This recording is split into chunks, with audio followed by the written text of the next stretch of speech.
նախորդ նստաշրջան, նախորդ նիստից հետո լիագումար բավականին բուռն էր։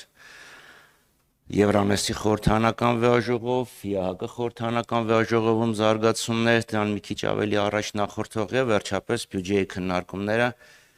ազգային ժողովում։ Սկսենք բյուջեից, այնուհետև անցնենք միջազգային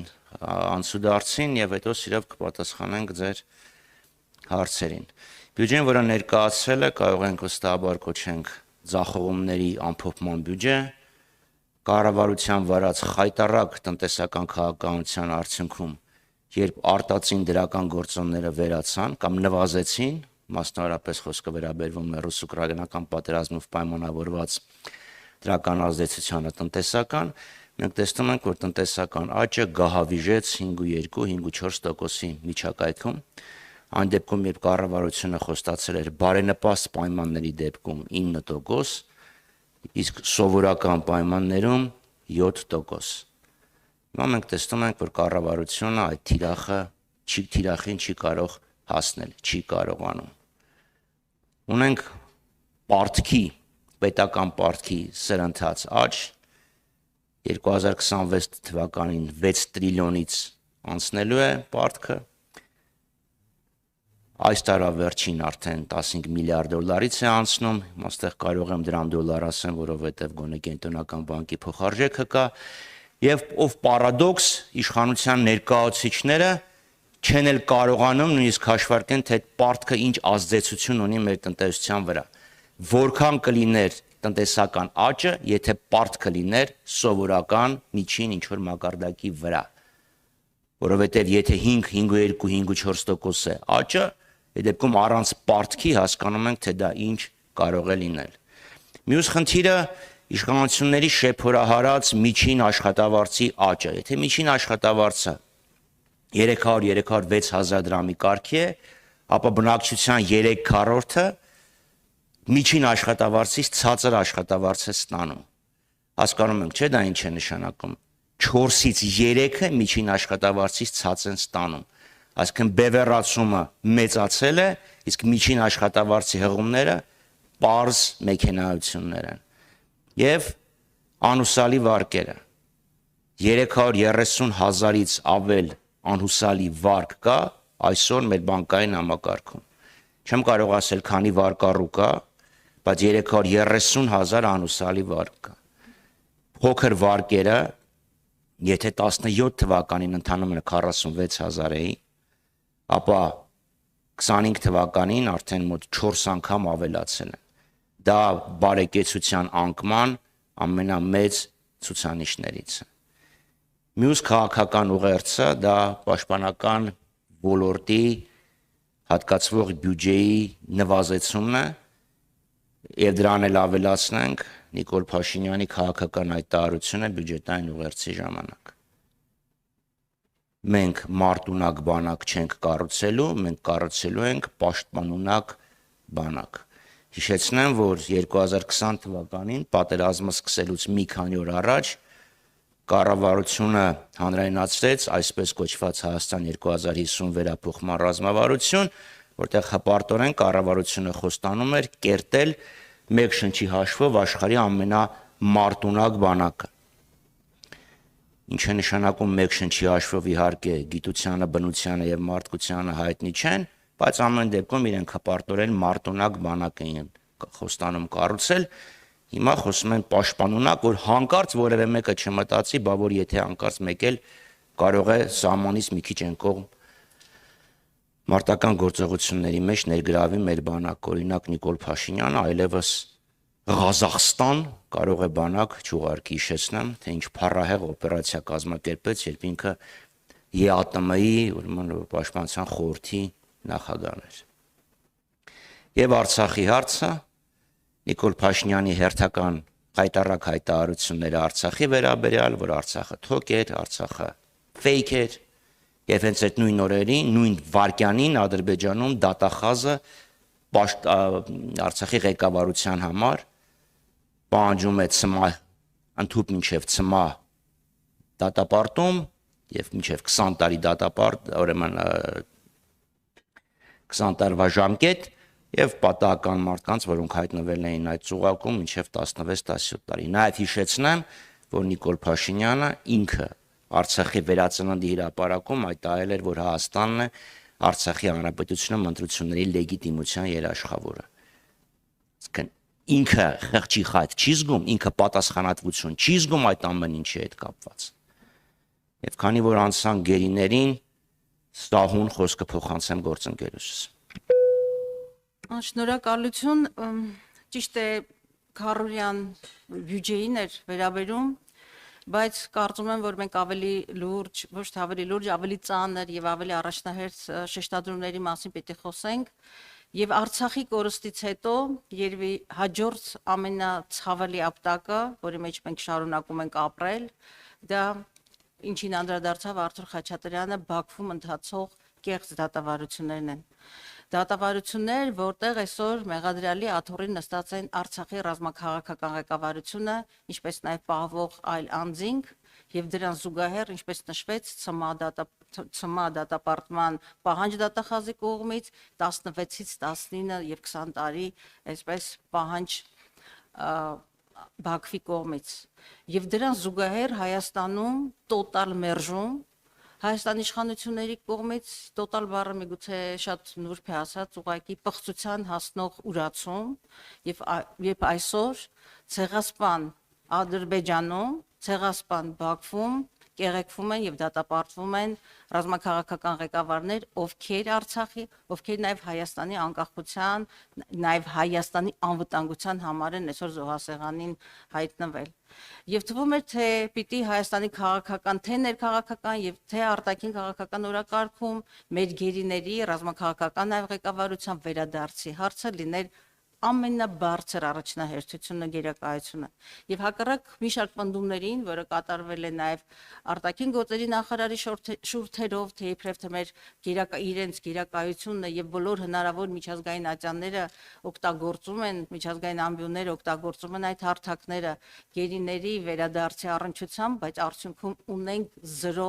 արդյունք եւ ավելին քաղաքական մեծամասնության շուրթերով հայտարարություններ են այսպես տարածվում, որ իրենց օրակարգը բոլորովին այլ է եւ մենք նաեւ ապացույցները ունենք, հստակ ապացույցները, այլ վերջերս այստեղ Եվրանես խորհրդարանական վեհաժողովի, ուրեմն վեհաժողովի հերթական աշնանային նստաշրջաններ, որտեղ քաղաքական մեծամասնության падգամավորները պարզապես մերժեցին միանալ ընդդիմադիր падգամավորների նրանց թվում Արթուր Խաչատրյանը, Աննա Գրիգորյանը, Էլինար Վարդանյանը, Հայկ Մամիջանյանը, ուրեմն բանաձևի փոփոխության առաջարկին, որը վերաբերում էին գերիների անհապաղ վերադարձի եւ ազատ արձակմանը, բայց դրան նախորդել են նաեւ Պորտոյում տեղի ունեցող ԵԱՀԿ խորհրդարանական վեհաժողովը, որտեղ նույնպես իմ կողմից առաջարկված բանաձևին պարզապես չքվեարկեցին, չմիացան ուրեմն քաղաքական մեծամասնության ներկայացուցիչները եւ հստակ այսպես ազդանշան տալով նաեւ միջազգային հանրությանը, որ Արցախի քաղաքական ղեկավարության եւ ընդհանրապես գերեվարված հայ մարդկանց Հայաստանի Հանրապետության քաղաքացիների ճակատագիրը բացարձակապես քաղաքական օրակարգ չէ Հայաստանի համար։ Անկեղծ եմ ասում, չեմ ուզում ոչ նորմատիվ բառապաշար օգտագործել, բայց ավելի ոչ բարոյական վարքագիծ Հայաստանի քաղաքական իշխանությունների կողմից Արցախի ուրացումից հետո դժվար է պատկերացնել։ Բայց եթե ժամանակ ունենք, ես կուզենայի մի քիչ անդրադառնալ բյուջեի, հատկապես հոգևոր մշակութային ոլորտին, ոլորտը, որի նկատմամբ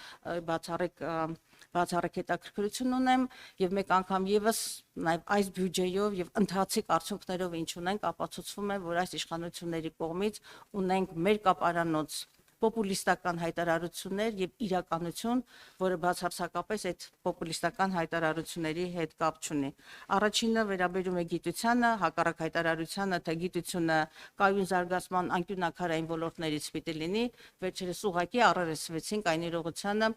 որ գիտությունների ազգային ակադեմիան պարզապես լուծարվեց, դառնալով ընդամենը խորհրդատվական կազմակերպություն եւ այն պարագայում հիմնադրամ ավելի շուտ այն պարագայում եւ դեռ Հայաստանում չկա հաստատված գիտության զարգացման ռազմավարական ծրագիր։ Ես կուզենամ խոսեմ նաև շատ տարփողվող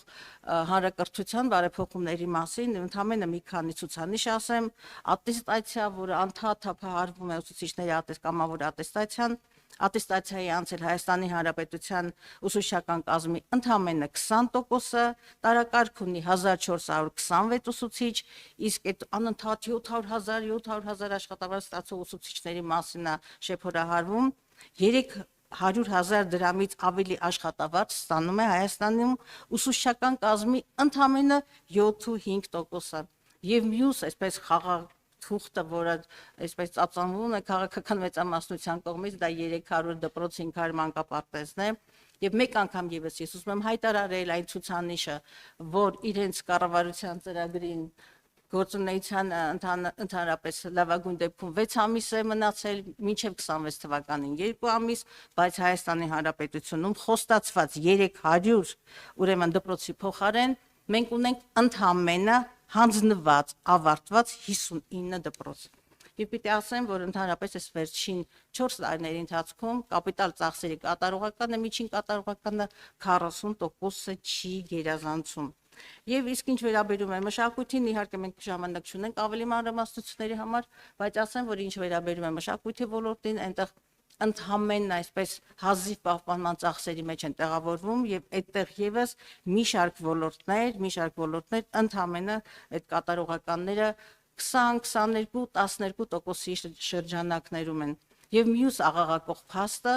դա բուհերում տիրող խայտառակ 37 թվի մթնոլորտն է, իհարկե 37 թվի մթնոլորտում մեր ամբողջ հասարակությունն է եւ այսօր բոլորս ենք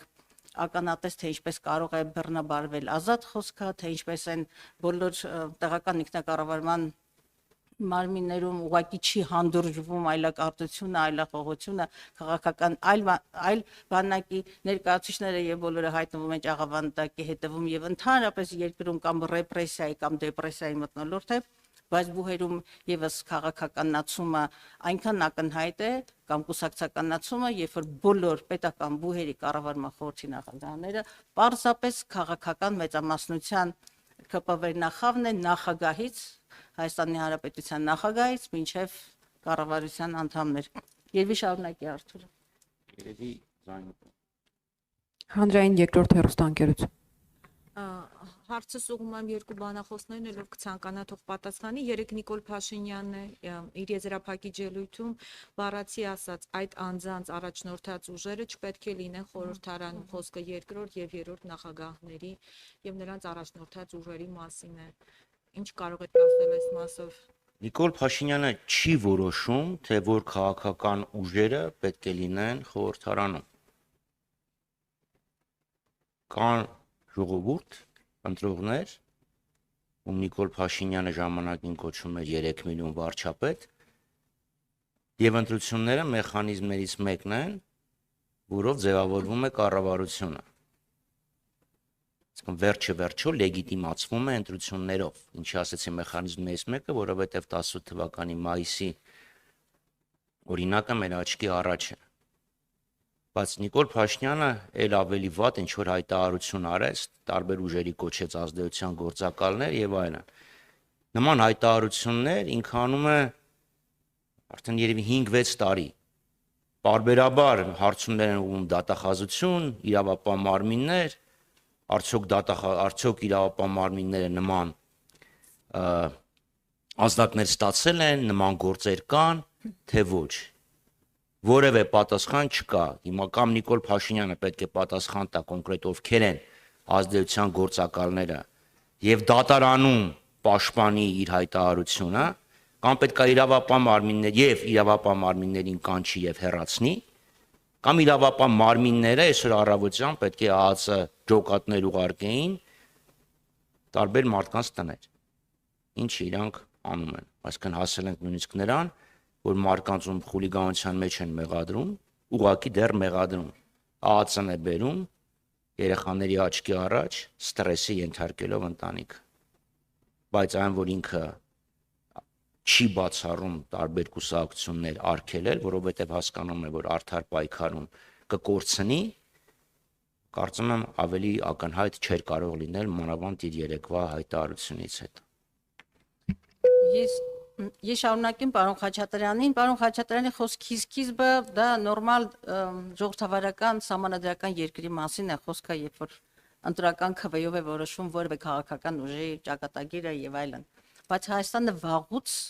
խեղդվում է բռնատիրության ճիրաններում եւ այդ բռնատիրական կարգերը Հայաստանում սահմանում է Նիկոլ Փաշինյանի ղեկավարությամբ վարչախումբը եւ խոսքը վերաբերում է հենց այդ բռնաճնշումներին եւ մեկ անձի ձեռքում կենտրոնացած իշխանությանը եւ իհարկե երեկվա այդ անոնսը որոշ քաղաքական ուժերի քաղաքական ասպարեզից դուրս հանելու դա շարունակություն է իմ նախորդ խոսքի, երբ որ տեղական ինքնակառավարման մարմիններում մենք գիտենք, որ այն բոլոր թիմերի ընտրված ուրեմն ընտրությունների արդյունքում ոչ իշխանական, ոչ իշխանության քիմքին հաջող տեխնացուները կամ հայտնվում են ճաղավանդակի ետևում կամ էլ ով ողբերգություն մահանում են։ Եվ այդ անոնսը, որ այդտեղ այսօր 3 խորհրդարանում արվեց, հենց այդ մասին էր, որ պարզապես իրենց ճանապարհին, որը բռնության, ողբերգության, հայրենիքի կորստի ճանապարհ է, չեն հանդուրժելու այլախոհների, այլակարծիք, այլ քաղաքական ուժերի։ Բայց ասեմ, որ դրանից ավելի ծանր մեղադրանքները հնչել դաշնակցության հասցեին, կոնկրետ Արման Բաբաջանյանի շուրթերով, որին դատարանը դատապարտել է եւ ճանաչել է ուրեմն մերկապարանոց եւ հիմա էլ քրեական վարույթ կա այդ նույն Արման Բաբաջանյանի նկատմամբ, որովհետեւ ուրեմն իր զրպարտանքները մաքուր զրպարտանքներ էին։ Ցավոք սրտի, այո, մեկ անգամ եւս հաստատենք, որ Հայաստանում խորացող տոտալիտար ռեժիմ է, չենք բացառում որևէ բան, որովհետեւ այն ձեռագիրը, այն վարքագիծը, որը ворթեգրել է այս իշխանությունները,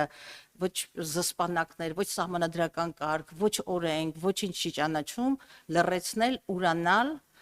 եւ ուղակի վախի մտնոլորտում փորձել հաջողել ուրիշ ռեսուրս, քան բռնությունը, ուրացումը, բռնաճնշումները, ճաղավանդակները,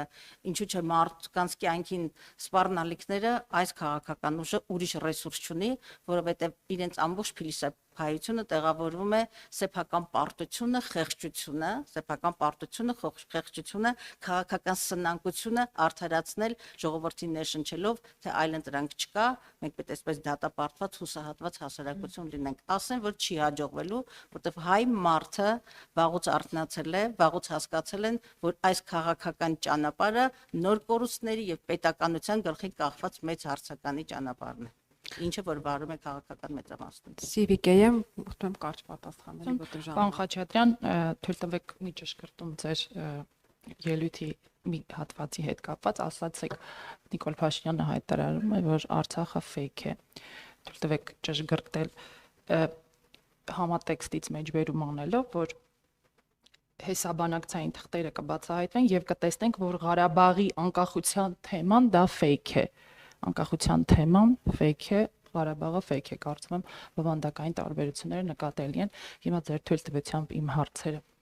երկու հարց ունեմ։ Տիկին Գալստյան անդրադարձակ տեղական ինքնակառավարման մարմինների ընտրություններին, գիտենք, որ նոյեմբերի 16-ին վաղարշաբաթ խոշորացված համայնքում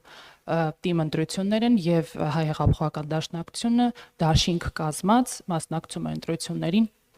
Տիկին Գալստյան, հետաքրքիր է ինչու դուք եւ խմբակցության այլ անդամներ, կուսակցության այլ անդամներ չեք աջակցում ձեր տեխնազոյին, համայնքապետի ղեկավարի տեխնազոյին։ Ձեր տեխնազոն հայտարարում է, որ օրինակ քաղաքացիական պայմանագրի ցուցակը գլխավորող Արգիշտե Մեխակյանի ձեռքը բռնած մարզպետ ՏԿ նախարարը եւ այլ պատգամավորներ նախարարներ շրջում են, ծափ են տալիս եւ այլն։ Հետաքրքիր է դուք ինչու չեք աջակցում ձեր տեխնազոյին, ժամանակի սղության պատճառն է, խուսափում եք, թե այլ պատճառներ կան։ Սա առաջին հարց, ձեր թույլ տվությամբ նաեւ երկրորդը։ Շնորհակալ եմ։ Ուրեմն առաջի հարցի հետ կապված Արցախի թեման դա Արցախի կարգավիճակի թեման է։ Եվ խոսքը գնում էր Արցախի անկախության եւ բնականաբար երբ ասում ես Արցախի թեման, բնակի նկատի ունես Արցախի կարգավիճակի։ Իդեպ Նիկոլ Փաշինյանը Արցախ չէ ասել, Ղարաբաղ է ասել։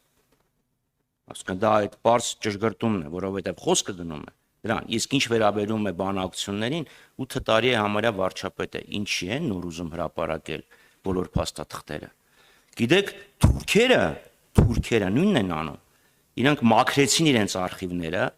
ինչ որ բաներ միգուցե ավելացրեցին, ինչ որ բաներ պակասացրեցին, Եվ հետո ասեցին դե հիմա արխիվները բացի եկեք նայեք եւ զարմանալի չի, որ որևէ մեկը չգնաց թուրքական արխիվները։